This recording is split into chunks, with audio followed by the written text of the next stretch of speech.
اس نے کہا تیری بیوی ناگن ہے جو 1000 سال بعد روپ بدلتا ہے، اس کا زہر پیٹ کے درد کا باعث بنا۔ لوگ کہتے ہیں کہ انگریز اور امریکن ٹھنڈے موسم کی وجہ سے گورے ہیں، لیکن ایسا نہیں ہے۔ کسی کالے آدم کی نسل بھی ان خطوں میں قدیمی موجود ہے، وہ آج تک گورے نہ ہو سکے۔ یہی وجہ ہے کہ انسانوں کے رنگ، حلیے، مزاج، دماغ، زبانیں، خوراک ایک دوسرے سے مختلف ہیں۔ کسی اور آدم کو کسی غلطی کی وجہ سے 1000 سال کی سزا ملی تھی، اسے سانپ کی شکل میں تبدیل کر دیا گیا تھا۔ اب اس کی بچی ہوئی قوم جو ایک خاص قسم کے سانپ کے روپ میں ہے، جنم کے 1000 سال بعد انسان بھی بن جاتی ہے، اسے روحا کہتے ہیں۔ موسیٰ کے زمانے میں بھی جو قوم بندر بن گئی تھی، انہوں نے یورپ کا رخ کیا تھا۔ اس وقت کی حاملہ ماؤں نے بعد میں بندریاں ہونے کی صورت میں بھی جنم انسانی دیا تھا۔ وہ قوم اب بھی موجود ہے، وہ خود کہتے ہیں کہ ہم بندر کی اولاد میں سے ہیں۔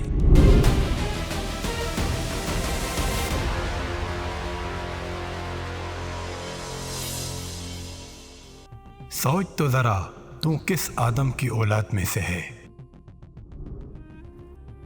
کچھ الہامی کتابوں میں لکھا ہے کہ اس دنیا میں 14,000 آدم آ چکے ہیں، اور کسی نے کہا ہے کہ آدم صفی اللہ 14واں اور آخری آدم ہے۔ اس دنیا میں واقعی بہت سے آدم ہوئے ہیں۔ جب صفی اللہ کو مٹی سے بنایا جا رہا تھا تو فرشتوں نے کہا تھا کہ یہ بھی دنیا میں جا کر دنگا فساد کرے گا، یعنی فرشتے پہلے والے آدموں کے حالات سے باخبر تھے، ورنہ انہیں کیا خبر کہ اللہ کیا بنا رہا ہے اور یہ جا کر کیا کرے گا۔ لوح محفوظ میں مختلف زبانیں، مختلف کلمے، مختلف جنتر منتر، مختلف اللہ کے نام، مختلف صورتیں، حتیٰ کہ جادو کا عمل بھی درج ہے، جو کہ ہاروت ماروت 2 فرشتوں نے لوگوں کو سکھایا تھا، اور بطور سزا وہ دونوں فرشتے مصر کے ایک شہر بابل کے کنویں میں الٹے لٹکے ہوئے ہیں۔ ہر آدم کو کوئی زبان سکھائی، پھر ان کی قوم میں نبیوں کو ہدایت کے لیے بھیجا، تب ہی کہتے ہیں کہ دنیا میں 1.25 لاکھ نبی آئے، جبکہ آدم صفی اللہ کو آئے ہوئے 6000 سال ہوئے ہیں۔ اگر ہر سال ایک نبی آتا تو 6000 ہی ہوتے۔ کچھ عرصے بعد ان اقوام کو ان کی نافرمانی کی وجہ سے تباہ کیا، جیسا کہ آثار قدیمہ کے شعروں کا بعد میں نمودار ہونا اور وہاں کی لکھی ہوئی زبانوں کو کسی کا بھی نہ سمجھنا، اور کسی قوم کو پانی کے ذریعے غرق کیا، اور ان میں سے نوح طوفان کی طرح کچھ افراد ان خطوں میں بچ بھی گئے۔ آخر میں صفی اللہ کو ان سب سے بہتر بنا کر عرب میں بھیجا گیا، اور بڑے بڑے نبی بھی اس آدم کی اولاد سے پیدا ہوئے۔ مختلف آدموں کی مختلف زبانیں ان کی بچی ہوئی قوموں میں رہیں۔ جب آخری آدم آئے تو ان کو سریانی زبان سکھائی گئی۔ جب آپ کی اولاد نے دور دراز کی سیاحت کی تو پہلی والی قوموں سے بھی ملاقات ہوئی، اور کسی نے اچھی جگہ یا سبزہ دیکھ کر ان کے ساتھ ہی بود و باش اختیار کر لی۔ عرب میں سریانی ہی بولی جاتی تھی، پھر یہ اقوام کے میل جول سے عربی، فارسی، لاطینی، سنسکرت وغیرہ سے ہوتی ہوئی انگریزی سے جا ملی۔ مختلف جزیروں میں مختلف آدموں کی اولاد مقیم تھی۔ ان میں سے ایک خانہ بدوش بھی آدم تھا، جس کی اولاد آج بھی موجود ہے اور جس کے ذریعے مختلف قومیں دریافت ہوئیں۔ سمندر پار کے جزیروں والی قومیں ایک دوسرے سے بے خبر تھیں۔ اتنے دور دراز سفر نہ تو گھوڑوں سے کیا جا سکتا تھا اور نہ ہی چپو والی کشتیاں پہنچا سکتی تھیں۔ کولمبس مشینی سمندری جہاز بنانے میں کامیاب ہوا، جس کے ذریعے وہ پہلا شخص تھا جو امریکہ کے خطے کو پہنچا۔ کنارے پر لوگوں کو دیکھا جو سرخ تھے، اس نے سمجھا اور کہا شاید انڈیا آ گیا ہے، اور وہ انڈین ہے۔ تب ہی اس قوم کو ریڈ انڈین کہتے ہیں، جو نارتھ ڈیکوٹا کی ریاست میں اب بھی موجود ہیں۔ ریڈ انڈین کے ایک قبیلے کے سردار سے پوچھا کہ آپ کا آدم کون ہے؟ اس نے جواب دیا کہ ہمارے مذہب کے مطابق ہمارا آدم ایشیا میں ہے، جس کی بیوی کا نام ہوا ہے، لیکن ہماری تاریخ کے مطابق ہمارا آدم ساؤتھ ڈیکوٹا کی ایک پہاڑی سے آیا تھا۔ اس پہاڑی کی نشاندہی اب بھی موجود ہے۔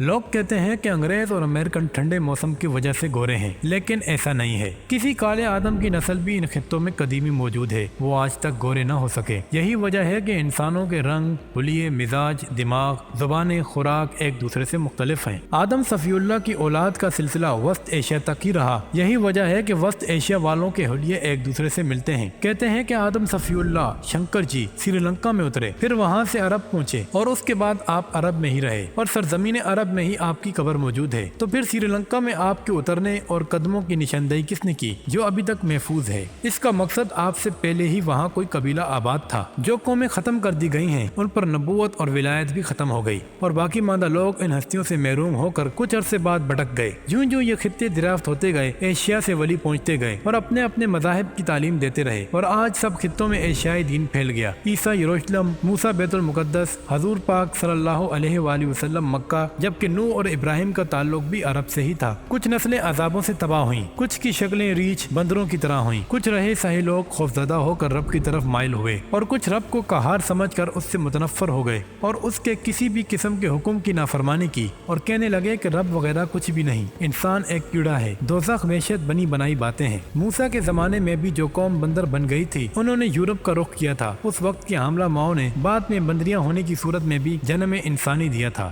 وہ قوم اب بھی موجود ہے۔ وہ خود کہتے ہیں کہ ہم بندر کی اولاد میں سے ہیں۔ جو قوم ریچھ کی شکل میں تبدیل ہوئی تھی انہوں نے افریقہ کے جنگلوں کی طرف رخ کر لیا تھا۔ اس وقت کی حاملہ ماؤں کے پیٹ میں تو انسانی بچے تھے جن کے ذریعے بعد میں نسل چلی۔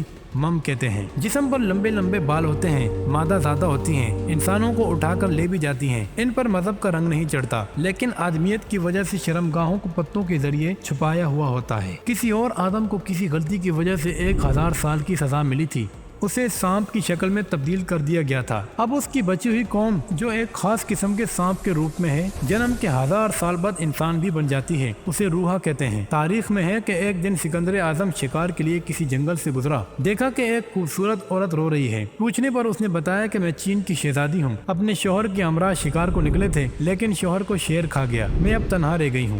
سکندر نے کہا میرے ساتھ آؤ، میں تمہیں واپس چین بھجوا دوں گا۔ عورت نے کہا شوہر تو مر گیا، میں اب واپس جا کر کیا منہ دکھاؤں گی؟ سکندر اسے گھر لے آیا اور اس سے شادی کر لی۔ کچھ مہینوں بعد سکندر کے پیٹ میں درد شروع ہو گیا۔ ہر قسم کا علاج کرایا مگر کوئی افاقہ نہ ہوا، درد بڑھتا گیا۔ حکیم عاجز آ گئے۔ ایک سپیرا بھی سکندر کے علاج کے لیے آیا۔ اس نے سکندر کو علیحدہ بلوا کر کہا میں آپ کا علاج کر سکتا ہوں لیکن میری کچھ شرطیں ہیں، اگر چند ہی دنوں میں میرے علاج سے شفا نہ ہوئی تو بے شک مجھے قتل کرا دینا۔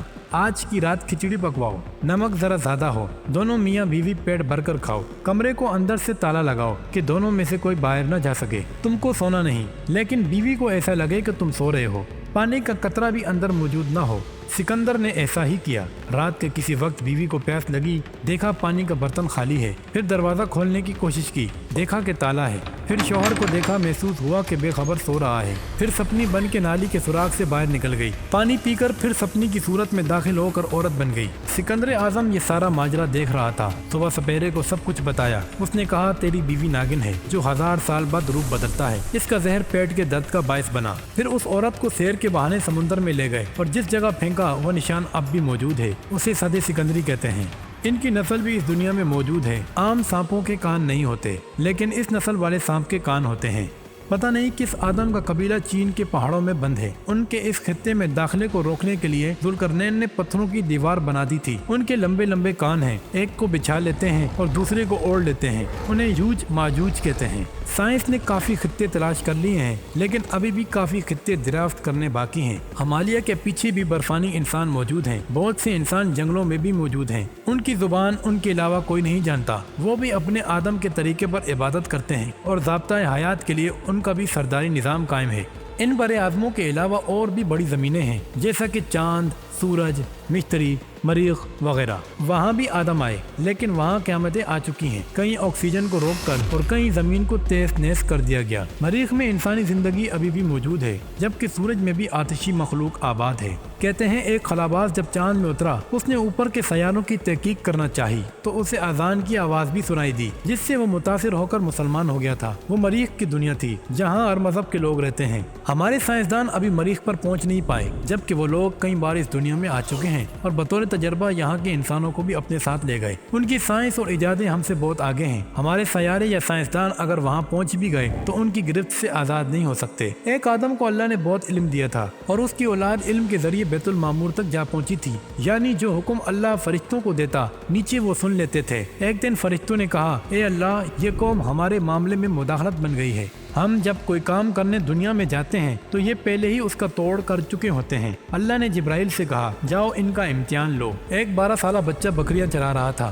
جبرائیل نے اس سے پوچھا کیا تم بھی کوئی علم رکھتے ہو؟ اس نے کہا پوچھو۔ جبرائیل نے کہا بتاؤ اس وقت جبرائیل کدھر ہے؟ اس نے آنکھیں بند کی اور کہا آسمانوں پر نہیں ہے۔ پھر کدھر ہے؟ اس نے کہا زمینوں پر بھی نہیں ہے۔ جبرائیل نے کہا پھر کدھر ہے؟ اس نے آنکھیں کھول دی اور کہا میں نے 14 طبقوں میں دیکھا، وہ کہیں بھی نہیں ہے، یا میں جبرائیل ہوں یا تو جبرائیل ہے۔ پھر اللہ نے فرشتوں کو کہا اس قوم کو سیلاب کے ذریعے غرق کیا جائے۔ انہوں نے یہ فرمان سن لیا، لوہے اور شیشے کے مکانات بنانا شروع کر دیے۔ پھر زلزلے کے ذریعے اس قوم کو غرق کیا گیا۔ اس وقت اس خطے کو کالدہ اور اب یونان بولتے ہیں۔